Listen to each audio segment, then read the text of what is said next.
All right, Raiders. Sean Quan coming back at you with another episode at Quant Gaming, Raid Shadow Legends style. Today's just going to be a thought process video, going to run through a couple missions that I've completed, and then do some mastery upgrades and just run through my thoughts out loud, just so you can get an idea of what I think in my head. Maybe scary thoughts in general now that I think about it, but let's just jump right into it. So the missions, this mission right here, it's in the part 3 of the mission catalog, whatever it's called, and it is unlock 2 tier 4 masteries for a champion. To unlock the masteries, you have to get scrolls. To get scrolls, I'm just going to jump backwards. You have to fight the Minotaur. To fight the Minotaur, you need a lot of energy. And to get to tier 4 masteries, I think it requires 120 per scroll to unlock a mastery. So it takes quite some time because every time you win one of these scrolls, it randomly gets distributed to one of the 5 characters. So it builds up slowly depending on which character it lands on or doesn't land on when you want it to land on the character. So eventually I got enough for my Kale, unlock 2 tier 4 masteries. Actually, I got quite a few. So I'm going to upgrade a lot of masteries here right now. It's actually going to be kind of a fun video, starting with Kale though. So Kale, he's going to be the one where 2 tier 4 masteries are unlocked. Here is his mastery tree so far, and I'm going to go over to the offensive side. I'm going to focus on that right now. And on the 4th tier, this is increases damage inflicted by 6% when attacking targets with higher max HP. The next one is Wrath of the Slain, increases damage inflicted by 5% for each dead ally, stacks up to 10%. So everyone that dies, then they get stronger. Kind of goes berserker mode and rages as his friends die. Cycle of Violence has a 30% chance of decreasing the cooldown of a random skill by 1 turn if the damage inflicted by a skill exceeds 30% of the target's max HP. Occurs once per turn. Okay. And then Opportunist increases damage inflicted to targets with stun, sleep, fear, true fear, and freeze. All right, so for sure I want to do increases damage inflicted by 6% when attacking targets with higher max HP. Because my Kale, he doesn't really have that much HP to begin with. I just can't build him up that much, and maybe I don't want to now. So I'm going to unlock this one right away. What I was going to do is this one, but I guess I didn't finish reading the sentence when I first read it. It says, if the damage inflicted by a skill exceeds 30% of the target's max HP. So he has 2... Yeah, it's more like arena based, isn't it? He has 2 skills that I think he could really do that with. That's his Acid Rain and his Poison, and it's his A2 and his A3. Those can deal out a lot of damage to a lot of characters, but would it be 30% that often? I don't know. So let's go over here. Decreases target's turn meter when this champion hits them with the default skill for the first time. Decreases turn meter by 20% with single target skills and 5% with AoE skills. Wow, I want that one. There's no doubt about it. I'm going to get that one. So it's a turn meter manipulation on my primary character. All right. Boom. And there we go. We got the champion mission complete. But I think what I am going to do is this Cycle of Violence next anyways.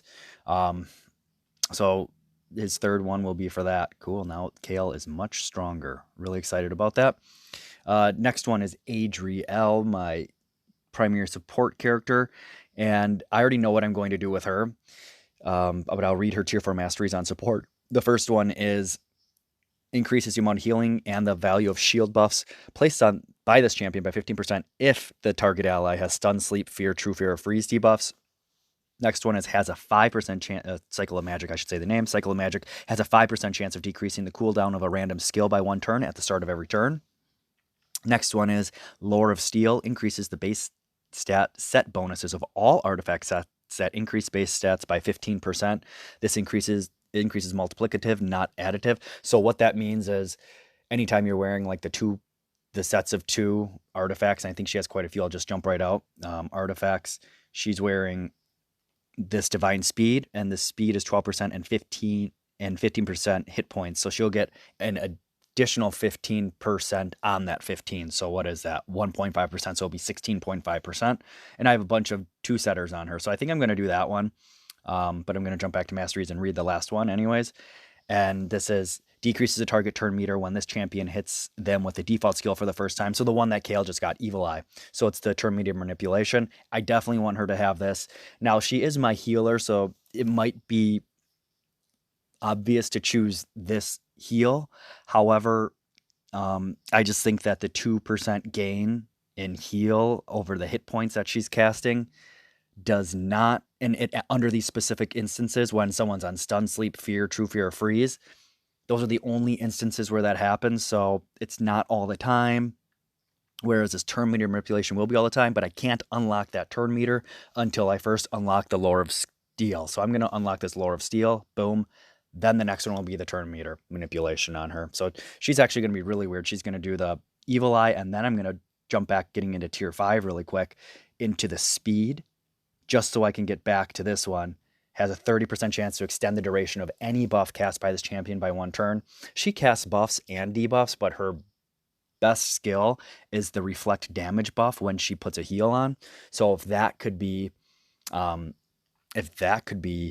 increased by 1 turn, that would be amazing. And a 30% chance times 4 people, 5 if you're in the dungeons. I mean, 1 or 2 are going to land it almost every given time to have that be 3 turns. So that's actually quite a really good skill for her to have. But so is the turn meter manipulation, so she can do the turn meter manipulator, especially because she has a single target skill on her A1. I mean, that's a no-brainer. And then go back this way. So she has a really weird support tree. She kind of goes both sides, but that's just the way this character is. Next one is Stag Night. We can get him 1 mastery, and it's probably going to be support. Let's see. Has a decrease in the cooldown of a random skill, increases base stats, or decrease turn meter by 20% with single target skills. And so he has a single target skill and an AoE skill. So I'm going to do this one with his too, the Evil Eye. I mean, I would like this, a 5% chance to decrease the cooldown of a random skill by 1 turn at the start of every turn. That's 1 out of 20. I mean, I'm sure it'd be great to get that. However, since it's just 1 out of 25%, you can't rely on it. It would be more of a bonus, like, oh, hey, I got it. Congratulations. But if you're really strategizing, I think it's easier to strategize when you know that the turn meter is going to go down by 20%, without a doubt. I mean, it's just easier to plan that way. So I'm going to unlock this one with him. And it's either going to be the Cycle of Magic or the 15% base stat. I don't know which one with him. I really don't. But I'll figure that out when I get the next scrolls with him. All right, moving on. We got the Dracomorph. Holy mother, we get a whole bunch with him. I didn't really review these, but I'm going through the thought process right now. Well, first things first. Let me see what this does right here on the support. 30% chance of increasing the turn meter by 10% when a debuff cast by his champion is removed. Oh, yeah, because he throws all those poisons out. He throws like 4 poisons out with his A3 every single time. So that's 4 debuffs, 30% chance when each one removes. Yeah, I think that's phenomenal. And he does a weaken and decreased defense. So he has 6 debuffs out at any given time. So that's a no-brainer. Let's see if this one increases accuracy. That's pretty nice. But I want to check over here first. Increases damage to targets with less than 40% HP by 8%. That's good. Life Drinker heals by 5% of the damage inflicted when attacking with 50% or less. Heals by 5% of the damage inflicted when attacking with 50%. That's an amazing skill because he can deal out like 100, 200,000 per hit. 100,000, 5%, that'll be a 5,000 heal. 200,000, if it's critical, that would be, wow, that would be awesome. And then let's see what this says. Increases speed for each enemy killed by this champion, so he kills a lot. First and foremost, I'm going to get him this because he deals out so much damage. Might as well get him to be a self-healing creature in the arena, in the clan boss, in the dungeons, anywhere in the game. All right, next is Cold Heart. Looks like there's going to be a couple to unlock for her. Maybe just 1. All right, let's see.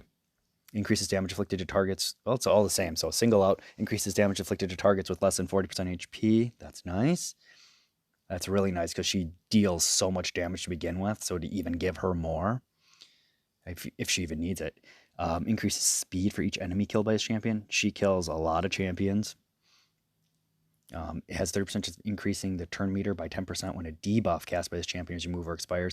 So I think that's a good one for her too. Just right off the bat, let these characters be turn meter manipulators, because she's casting debuffs too. I don't think she does as many as Draco Morph, but she does quite a few.